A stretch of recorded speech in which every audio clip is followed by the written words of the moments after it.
نو دوی سره یاره پیدا شو هسې نه چې دا حافظان ټول لاړ شي دغه لیکل دي هغه هم داسې چا سره شته او چا سره نشته قرآن مجید زموږ نه ورک نه شي د هغې دپاره حضرت عثمان رضی الله تعالی عنه دا بندوبست وکړ چې لیکلي کاتبان یې کېنول او قرآن مجید چې چا سره څومره څومره هغه یې راوړل شروع کړل او لیکل بیا داسې د کتاب شکل چې دا اوس کوم د کتاب شکل د مصحف نکل دی او بیا هغه چې دی نو ډېرو لیکل او نورو ملکونو ته یې ولیکل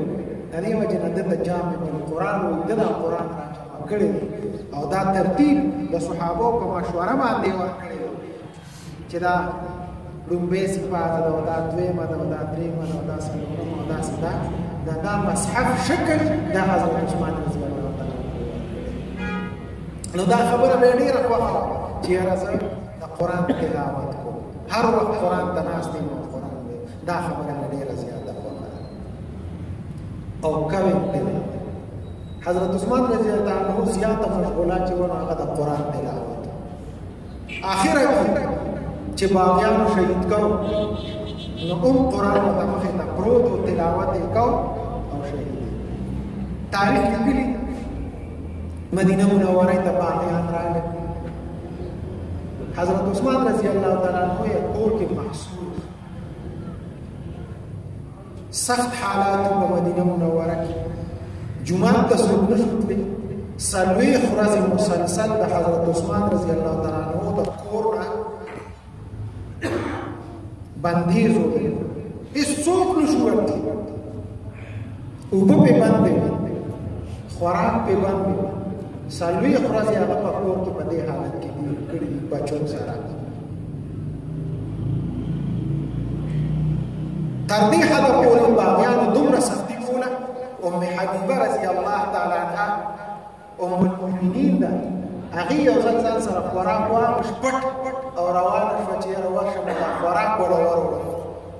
هغه باغیانو زورنې سره هغه منې کړه او کور ته یې پرېنښه او ډول نه راغله خوراک پې بند و اسکاک پې بند و هر څه پې بند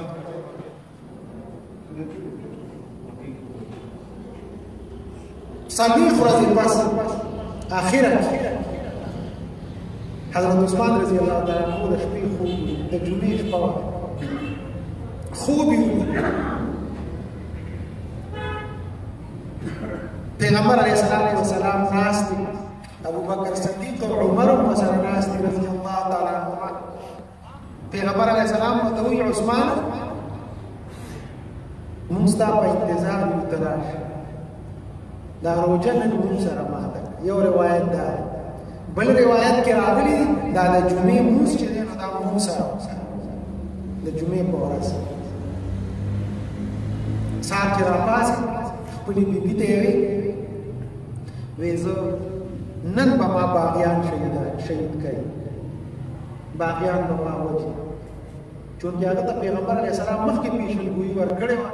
چې دغسې باغیان به یو مدینه منوره کې به ستا د پوره محاصره کوي او تا به وژني نو حضرت عثمان رضی الله تعالی عنه ته هغه پیشنګویي یاد وه خو چې دا خوب یې ولید نو بس یقین یې پیدا کړو چې سبا زما د شهادت ورځ غسل یې وکړو قرآن مجید یې ځان ته مخې ته کېښود په دغه جمعې په ورځ باندې مازدیګري ډېر دي هغه شهید شوي په دغه ورځ باندې هغه 100 غلامان د هغه په کور کې هغه 100 ورځې آزاد ټول یې آزاد سخاوت د هغه مشهور هغه یې فارغ کړل چې بس تاسو سره دې صدقه وکړه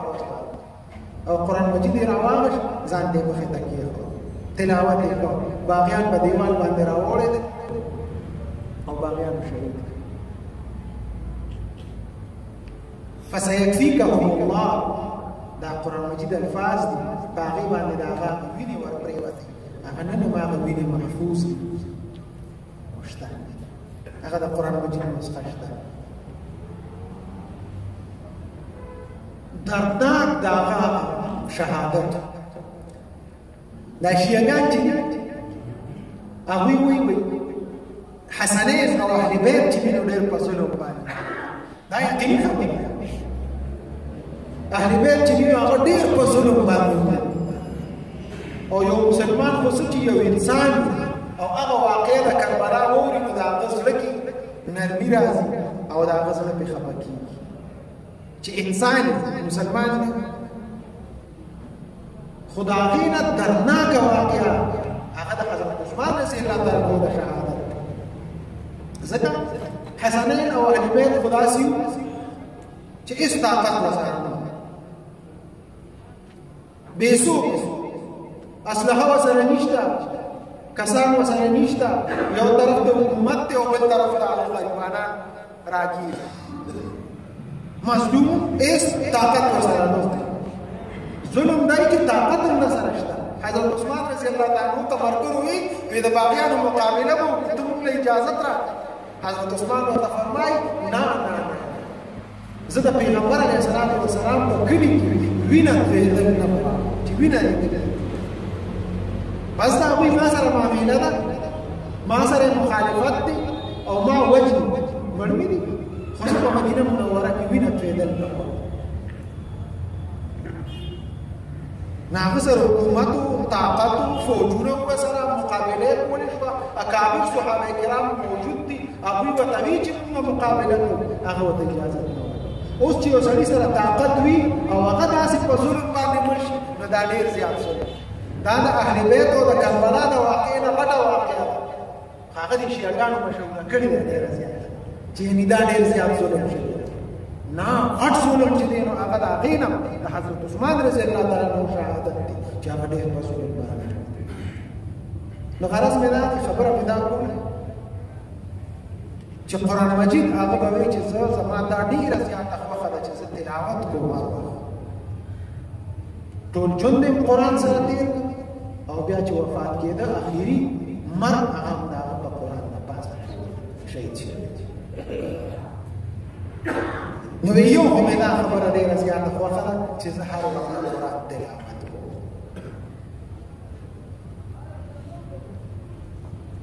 دویم فرمایي زما دا خبره خوښه ده چې زه بربنډ وي او هغوی ته جامې وم کپړې ورته اچو غریبانانو سره امداد بربنډو ته کپړې ورکول دا زما ډېر زیات خوښ په دې یخنۍ کې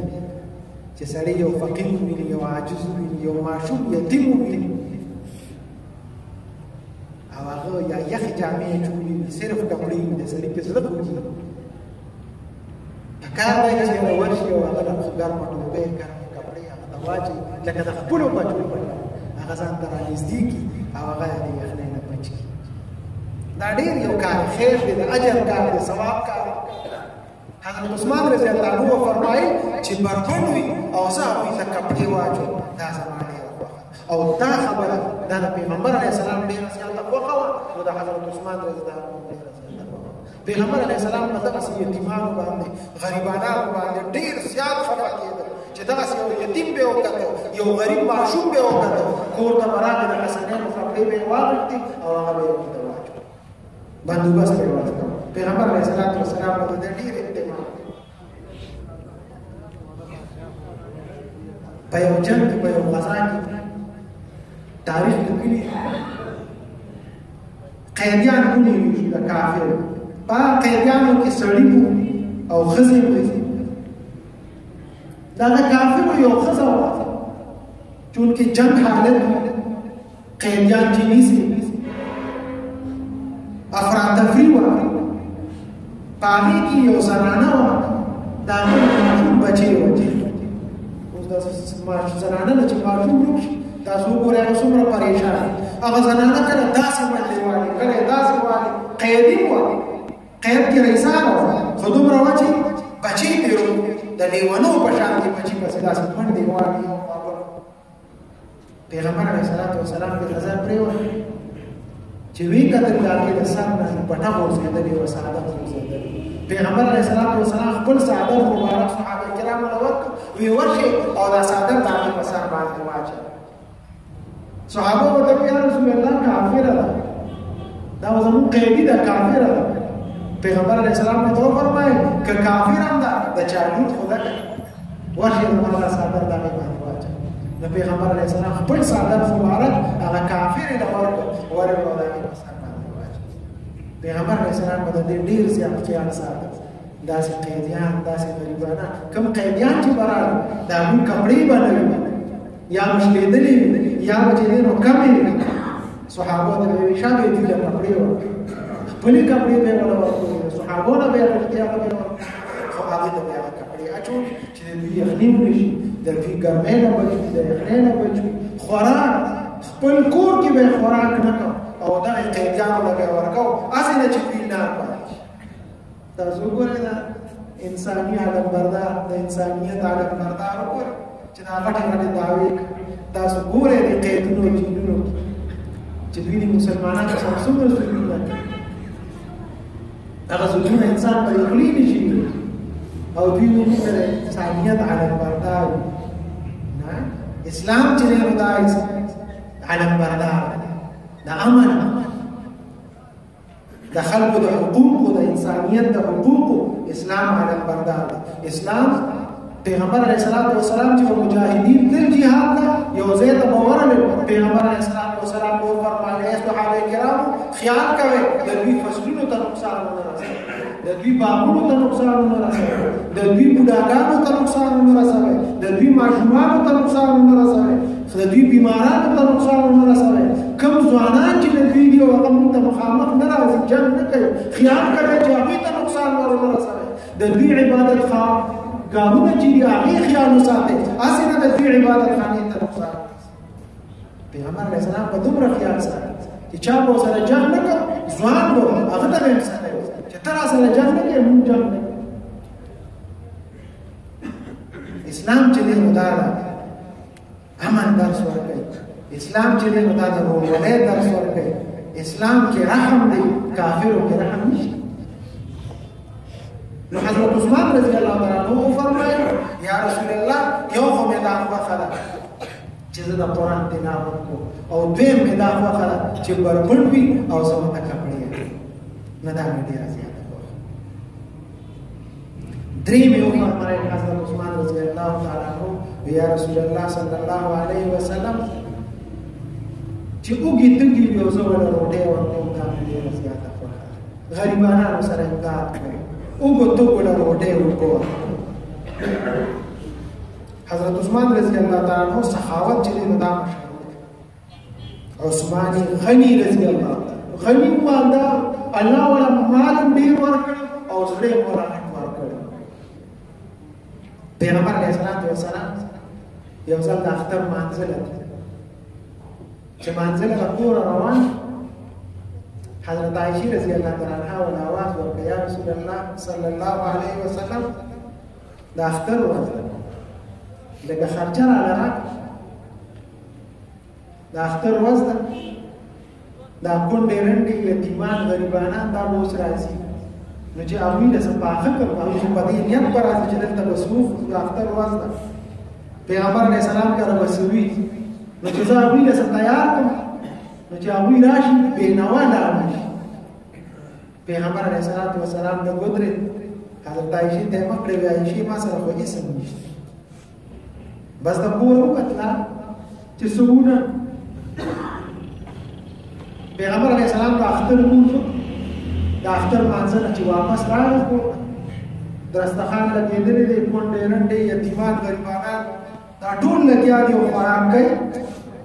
حضرت عایشې نه یې تپوس وکړه عایشې کوم ځای نه دا دومره څیزونه راغلل زه چې تلم خو څه نه یا رسول الله صلی الله علیه وسلم تاسو چې ووتئ نو حضرت عثمان رضی الله تعالی عنہ ټولو بیبیانو ته خپل سامان هغه ورسوي یو کور ته ټولو بیبیانو ته د اختر هغه مبارکي ورکړه او اختر سامان چې دی هغه یې ورولېږه نو دا هغه څیزونه دي ما پخ کړي دي او دا یتیمان ټول غریبانان پیغمبر علیه السلام ورته ډېره دعا وکړه او ډېره خوږه دعا یې ورته وکړه پیغمبر علیه السلام صحابه او بعضې دعاګانې هغوی چې دی نو پیغمبر علیه السلام ته به انتظار کړي چې کله به راته دعا نو حضرت عثمان رضی الله تعالی عنہ ته دعا وکړه یو صحابي دی هغه قبر کې کېښود بخپل لاس مبارک پیغمبر علیہ السلام ته دعا کړې یا الله د دې بنده نظر راضي یا الله ته دې راضي دا مخصوص دعاګانې دي باز یا الله زه دنه خوشاله خدای ته دې خوشاله دا څونه کټه دعا یو صحابي بل فرمایي غالبا حضرت عمر رضی الله تعالی هغه فرمایي وای ما وی چې د دې صحابي په ځای زه په دې قبر کې یو دا دعا ما ته کړې و نو ډېر نه داسې خاص دعاګانې دې کولې په دغه وخت کې حضرت عثمان رضی الله تعالی عنہ دعا وکړه یا الله د دې په ایمان کې داسې برکت واچې لکه څنګه چې دې سخاوت سره او دې فراغ دې سره لګي یا الله د په مال کې برکت واچي نو حضرت عثمان رضی الله عنه په مال کې الله برکت اچوي په عربو کې د دنه مالدار ترين صحابي بل الله ولدي مال ورکړ په مدینه منوره کې یو ځل قحط د وبو قحط ټول کویان چې هغه تراوشي او په تراوي یو کوی داسې بیري رومه دا د مدینه منوره کې یو باغ او هغه کې هغه باغ هم د يهودي او دا وبو چې وینو دا ډېر خوږي خلک پراتل او په پیسو باندې هغه نو وبا هغه یو يهودي هغه بیري رومه چې یو باغ اوسم باب فهد چې دی مسجد نبوي مین ګیټ چې کوي باب فهد دا باب فهد باندې چې ورتل نشي نو دې ځکه دغه پیو اصل نشانات او یې تقریبا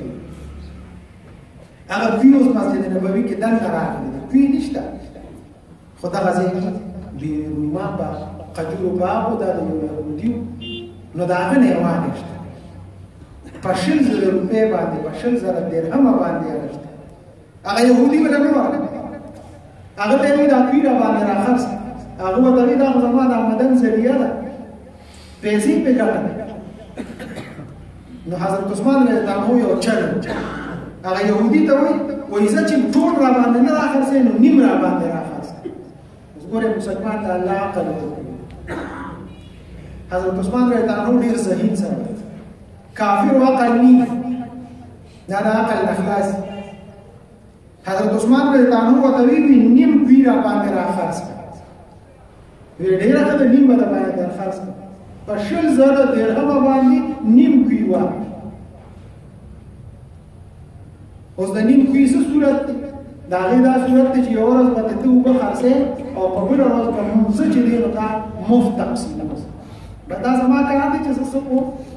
خو ته یو ورځ به تقسیمې یو ورځ به تقسیم خرڅه نو چې کوم ورځ د حضرت عثمان رضی الله تعالی عنہ مسلمانانو خلکو ته وی کافر ته ټول ته وی راځي او مفت وړي نو په سبا له چا څه کارو چې په پیسو باندې وبار نشته نو دا سړی کاروبار خراب نه هغه حضرت عثمان رضی الله عنه خپل درخواست حضرت علي ممنه کوي ځکه مالا خو سوکراسي نه پیسې خو نه راکړي مفت وبار ته ملایي استاد هغه عقل چې دا عقل یو جنګو الله چې نه اساتیا راوسته نه غنی مې ته واغشته نو ټول او مسلمانانو ته وقف کوي چې تدین بس کې ټول انسانيت خلق وداعي نبي وقوع تبدو بورقوا دا حضرت عثمان رضی الله عنه خو عمله چې زوږي وي تګي وي او ابوي ته بورقوا ابوي ته خوراک ورکو دا زماده نه داسې خوراک به تقسیمو کویان به اچتل هغه به چې وقف کول او خلق دولت څونه دولت چې دا به تقسیمو غزوه تبوک سخت غزا دی رشوی ده د ګرمۍ موسم سخت او تکلیف او بیا یو لوی قوت سره جنگ منظم فوج سره جهاد کول جنگیدل مسلمانانو سره هیڅ وسایل نه حضرت عثمان رضی الله تعالی عنہ په دغه موقع پیغمبر علیه الصلاۃ والسلام اعلان وی چاندر چې مجاهدین سره اسلحه واخلو صحابي په واخلو خان واخلو سنو حضرت عثمان دا هغه واقعه ده چې ابو بکر صدیق رضی الله تعالی عنہ د کور ټول مال وروړه پیغمبر علیه السلام دی حضرت عمر رضی الله تعالی عنہ نیم مال وروړه په دغه مقام باندې حضرت عثمان رضی الله تعالی عنہ تقریبا 300 درهم که 300 درهم دینار د سرو زرو 300 که 300 دینار د وروړل او پیغمبر علیه السلام دی او 300 خان د دې نه الله په لار کې ورکړل دومره غټه قرباني لوی مال به د الله په لار کې خرج چې سبا وسره غون به یو ځل قحط راغی خلکو ته خوراک نه ملاوي او د دې یو لویه قافله د شام نه روانه وه د خوراکي موادو پکې چې مدینې منورې ته راورسېده تاجران یې راته چا ورته ویل زه ډبل ګټه درکوم چا ورته ویل زه تربل ګټه درکوم حضرت عثمان رضی الله تعالی عنہ وفرمایل وی نه زه د دې نه زیاته غواړم چا بیا طاقت نه لري چې اغشتې وی ما سره شته کنه کسان ما سره شته مال یو په لاس باندې راکړي ګټه هغه تاجرانو کتل چې د دې وسو کې چې یو په لاس باندې نه مسلمانانو ته وی دا مال الله په لار کې وقف کړی دی ورشي او راواله ځان او دا مستا دا ما خیرات کړی دا الله دا وعده ده چې زه په یو په لاس ورکوم یو په وسو ورکو یو په یو لاک ورکو بغیر حساب الله عز به حساب ورکو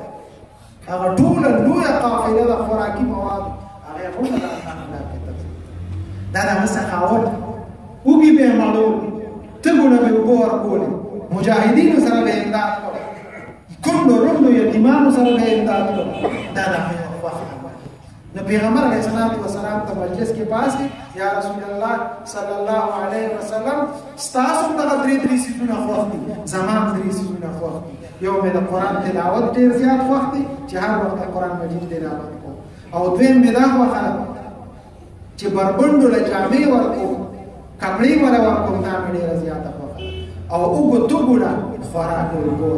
دا مې ډیر زیات خوښ دي دا مجلس حضرت علی رضی الله تعالی عنہ ناس چونکی یارانو دا خبرې وکړو خپل رائے اظهار وکړ د هر یو درې خبرې خوښې حضرت علی رضی الله تعالی عنہ پاسه یا رسول الله ستاسو دا خبرې خوښې دي زمام یو درې خبرې خوښې دي ان شاء الله دې باندې جمعې په روان جمعې دا الله دې دا اعمال مو کې راوړي قران سره الله مینه پیدا کړي غریبانو سره د زموږ معاشره کې ډېر غریب خلک پکار دا چې موږ د خپل خلیل نوړې هغه سره نیمه او هغه سره امداد د خپل گاوند کې سره خپل رشتہ دارو کې غریبانو وګوري هغه سره چې امداد دا زموږ د پیغمبرانو زموږ د صحابه کرامو زموږ د اولیاء د نیکانو خلقو دغه طریقې د پیغمبر طریقې وی هغه باندې بچاله موږ هم د پیغمبر امتیانو چې لا وی دا خبرې خوښې ولې زموږ خوښې نه دا خبرې پکاره چې موږ خپل قران سره مينو تلاوت او د هغه ترجمه سره هغه سره مينو محبت او د غریبانو سره د معاشره کې امداد الله نه مالک د عمل کولو توفیق راکړي الله تاسو ته عمل کولو توفیق راکړي واخر دعوانا